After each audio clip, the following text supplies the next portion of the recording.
오늘은 예레미야 44장으로 하루를 시작하겠습니다. 오늘 본문을 통해서 환경이 아니라 태도가 문제입니다 라는 제목으로 말씀을 묵상해 보도록 하겠습니다. 사람들은 어쩔 수 없이 환경의 영향을 잘 받습니다. 그래서 이왕이면 좋은 환경에서 안정된 삶을 누리려고 하지요. 특별히 자녀를 둔 부모님은 자기 자녀들에게 좋은 환경, 또 좋은 학군에서 좋은 친구들을 만나서 잘 성장하기를 바라고 있습니다. 이것은 부모라고 하면 당연한 일이지요. 저도 자녀들에게 할 수 있으면 좋은 환경에서 자라게 하고 싶습니다. 그런데 살아가다 보니까 꼭 좋은 환경에서 자란다고 해서 다 잘 자라는 것도 아니고 나쁜 환경에 있더라도 잘하는 사람들은 또 잘하더라고 하는 그런 이야기들을 우리가 종종 듣게 됩니다. 환경이 어느 정도의 영향을 끼치기는 하지만 절대적인 것은 아니라고 하는 것을 우리가 잘 깨달을 수가 있지요. 오늘 이 본문의 내용을 통해서 우리가 이것을 확인해 볼 수가 있습니다. 지금 유다 백성들은 예루살렘을 떠나서 애굽으로 도망을 쳤습니다. 왜냐하면 바벨론의 영향을 받고 또 포로 생활과 다름이 없는 예루살렘의 삶보다는 애굽의 삶이 훨씬 더 안정적으로 보였기 때문입니다.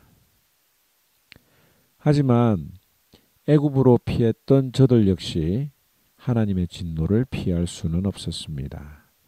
왜냐하면 아무리 환경이 바뀌어도 하나님을 향한 저들의 태도가 바뀌지 않았기 때문입니다. 예레미야는 이스라엘이 멸망한 이유에 대해서 다시 한 번 더 분명히 말합니다. 선지자들의 경고를 무시하고 우상을 섬겼기 때문에 유다 성읍과 예루살렘 거리가 폐허와 황무지가 된 것이라고 밝힙니다. 그런데도 애굽에 피난 온 사람들은 과거의 조상들의 잘못을 통해서도 무엇이 잘못되었는지를 깨닫지 못합니다. 그래서 애굽 땅에서 다른 신들에게 분향을 하며 우상을 계속해서 섬겼습니다. 그 이유 때문에 하나님께서는 애굽에 도망간 저들이 세계 여러 나라들에게 저주와 수치거리가 될 것이라고 말씀하십니다. 하나님께서는 지금 예레미야를 통해서 마지막 기회를 이스라엘 백성들에게 주고 있습니다. 지금 회개하고 남유다로 돌아가면 하나님이 살려주시고 기회를 주시겠지만 그것을 거절하는 사람은 한 사람도 예외 없이 예루살렘이 당했던 멸망의 심판을 애굽 땅에서도 그대로 당하게 될 것이라고 선언하는 것입니다. 그런데 이 예레미야의 예언을 들은 사람들의 반응이 매우 싸늘했습니다. 예레미야의 선포를 거부하며 거칠게 항의하는 장면이 나옵니다. 그 항의의 내용의 중심은 17절에서 18절에 나오는 내용인데요. 이 내용을 한마디로 요약하면 이렇습니다. 자신들의 조상들이 예루살렘 거리에서 우상 숭배를 할 때에는 잘 살았는데 우상 숭배를 끊고 난 이후로부터 오히려 모든 것이 궁핍하고 칼과 기근에 멸망하게 되었다는 것입니다. 실제로 이 므낫세 왕의 시절에는 하나님을 거역하고 하늘의 여신에게 제물을 바쳤습니다. 그런데 그때 나라가 평안했고 먹을 것이 풍부했고 전쟁도 일어나지 않았습니다. 그러나 요시야 왕은 어떤 왕입니까? 하나님 앞에 바른 신앙을 가지고 종교개혁을 실천했던 왕입니다. 그래서 온 이스라엘 전역에 퍼져 있던 우상들을 폐하여 버렸는데 오히려 그 요시야 왕 때에 자신들의 삶이 궁핍해지고 기근과 전쟁으로 말미암아 고통을 당하지 않았느냐고 예레미야에게 항변하고 있는 것입니다. 그래서 애굽으로 도망간 유다 백성들은 예레미야의 말을 듣지 않고 예전처럼 하늘의 여신을 계속 섬길 것이라고 말합니다. 뿐만 아니라 여인들도 남편의 동의 아래에서 하늘의 여신에게 분향과 전제를 드릴 것이라고 대답을 합니다. 즉 하나님의 말씀을 거부하고 자신의 길을 걸어가겠다는 것이죠. 그러나 하나님은 우상 숭배, 즉 하나님보다도 이 세상을 더 사랑하는 저들의 태도를 바꾸지 않으면 반드시 멸망할 것이라고 대답하고 있습니다. 오늘 이 아침에 이 말씀을 기억하면서 우리가 이런 생각을 한번 해보면 좋겠습니다. 우리가 하나님 앞에 기도할 때에 나의 어려운 환경이 빨리 변화되기를 위해서 기도하고 있지 않습니까? 그러나 우리 주님의 관심은 내가 어떤 상황에 처해 있든지 주님과 동행하느냐, 주님을 붙드는 삶이냐라고 하는 것에 관심이 많다는 것입니다. 찬송 중에 초막이나 궁궐이나 내 주 예수 모신 곳이 그 어디나 하늘나라라고 하는 찬송이 있습니다. 아무리 초막에 살더라도, 아무리 궁궐에 살더라도 예수님 모신 그곳이 바로 천국이라고 하는 고백이죠.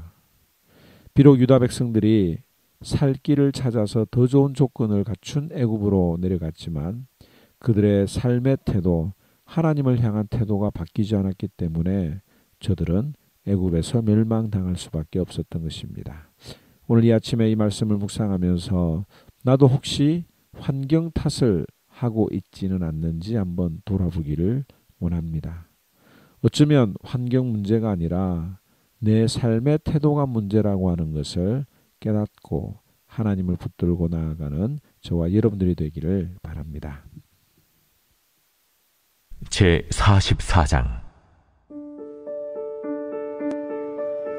애굽 땅에 사는 모든 유다 사람 곧 믹돌과 다바네스와 눕과 바드로스 지방에 사는 자에 대하여 말씀이 예레미야에게 임하니라. 이르시되 만군의 여호와 이스라엘의 하나님께서 이와 같이 말씀하시니라.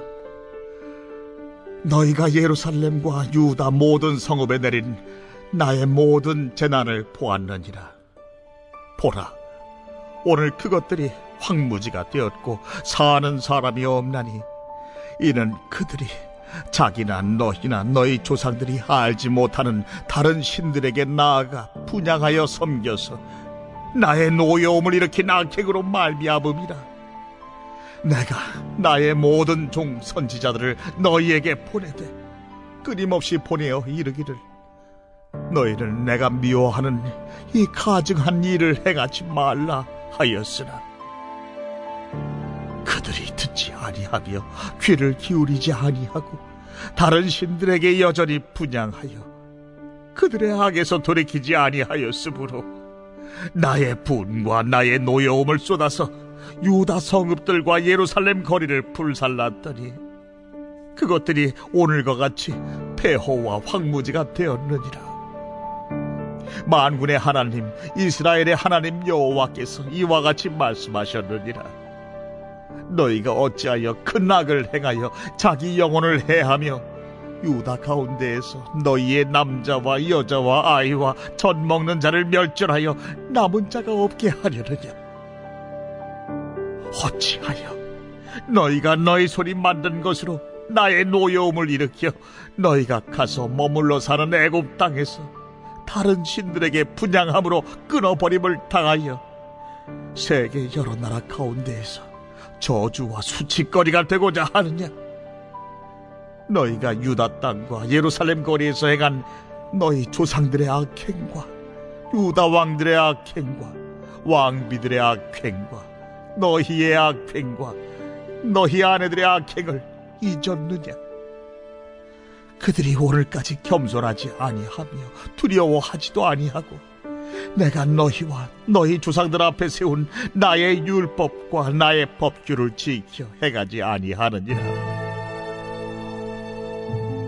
그러므로 만군의 여호와 이스라엘의 하나님께서 이와 같이 말씀하시니라. 보라, 내가 얼굴을 너희에게로 향하여 환난을 내리고 온 유다를 끊어버릴 것이며 내가 또 애굽 땅에 머물러 살기로 고집하고 그리로 들어간 유다의 남은 자들을 처단하리니 그들이 다 멸망하여 애굽 땅에서 엎드러질 것이라. 그들이 칼과 기근에 망하되 낮은 자로부터 높은 자까지 칼과 기근에 죽어서 저주와 놀램과 조롱과 수치의 대상이 되리라. 내가 예루살렘을 벌한 것 같이 애굽 땅에 사는 자들을 칼과 기근과 전염병으로 벌하리니 애굽 땅에 들어가서 거기에 머물러 살려는 유다의 남은 자 중에 피하거나 살아남아 소원대로 돌아와서 살고자 하여 유다 땅에 돌아올 자가 없을 것이라. 도망치는 자들 외에는 돌아올 자가 없으리라 하셨느니라. 그리하여 자기 아내들이 다른 신들에게 분향하는 줄을 아는 모든 남자와 곁에 섰던 모든 여인, 곧 애굽 땅 바드로스에 사는 모든 백성의 큰 무리가 예레미야에게 대답하여 이르되, 내가 여호와의 이름으로 우리에게 하는 말을 우리가 듣지 아니하고 우리 입에서 낸 모든 말을 반드시 실행하여 우리가 본래 하던 것, 곧 우리와 우리 선조와 우리 왕들과 우리 고관들이 유다 성읍들과 예루살렘 거리에서 하던 대로 하늘의 여왕에게 분향하고 그 앞에 전제를 드리리라. 그때에는 우리가 먹을 것이 풍부하며 복을 받고 재난을 당하지 아니하였더니 우리가 하늘의 여왕에게 분향하고 그 앞에 전제 드리던 것을 패한 후부터는 모든 것이 궁핍하고 칼과 기근에 멸망을 당하였느니라. 여인들은 이르되, 우리가 하늘의 여왕에게 분향하고 그 앞에 전제를 드릴 때 어찌 우리 남편의 허락이 없이 그의 형상과 같은 과자를 만들어 놓고 전제를 드렸느냐? 예레미야가 남녀 모든 무리, 곧 이 말로 대답하는 모든 백성에게 일러 이르되, 너희가 너희 선조와 너희 왕들과 고관들과 유다 땅 백성이 유다 성읍들과 예루살렘 거리에서 분향한 일을 여호와께서 기억하셨고 그의 마음에 떠오른 것이 아닌가. 여호와께서 너희 악행과 가증한 행위를 더 참을 수 없으셨으므로 너희 땅에 오늘과 같이 황폐하며 놀램과 저주거리가 되어 주민이 없게 되었나니, 너희가 분향하여 여호와께 범죄하였으며 여호와의 목소리를 순종하지 아니하고 여호와의 율법과 법규와 여러 증거대로 행하지 아니하였으므로 이 재난이 오늘과 같이 너희에게 일어났느니라. 예레미야가 다시 모든 백성과 모든 여인에게 말하되, 애굽 땅에서 사는 모든 유다 사람이여, 여호와의 말씀을 들으라. 만군의 여호와 이스라엘의 하나님께서 이와 같이 말씀하시되, 너희와 너희 아내들이 입으로 말하고 손으로 이루려 하여 이르기를, 우리가 서원한 대로 반드시 이행하여 하늘의 여왕에게 분향하고 전제를 드리리라 하였은지 너희 서원을 성취하며 너희 서원을 이행하라 하시느니라. 그러므로 애굽 땅에서 사는 모든 유다 사람이여, 여호와의 말씀을 들으라. 여호와께서 말씀하시되, 보라, 내가 나의 큰 이름으로 맹세하였은지 애굽 온 땅에 사는 유다 사람들의 입에서 다시는 내 이름을 부르며 주 여호와의 살아계심을 두고 맹세하노라 하는 자가 없으리라. 보라, 내가 깨어있어 그들에게 재난을 내리고 복을 내리지 아니하리니 애굽 땅에 있는 유다 모든 사람이 칼과 기근에 망하여 멸절되리라. 그런즉 칼을 피한 소수의 사람이 애굽 땅에서 나와 유다 땅으로 돌아오리니 애굽 땅에 들어가서 거기에 머물러 사는 유다의 모든 남은 자가 내 말과 그들의 말 가운데서 누구의 말이 진리인지 알리라. 여호와의 말씀이니라. 내가 이곳에서 너희를 벌할 표징이 이것이라. 내가 너희에게 재난을 내리리라 한 말이 반드시 이루어질 것을 그것으로 알게 하리라. 보라, 내가 유다의 시드기야 왕을 그의 원수 곧 그의 생명을 찾는 바벨론의 느부갓네살 왕의 손에 넘긴 것 같이 애굽의 바로 호브라 왕을 그의 원수들 곧 그의 생명을 찾는 자들의 손에 넘겨주리라. 여호와께서 이와 같이 말씀하셨느니라.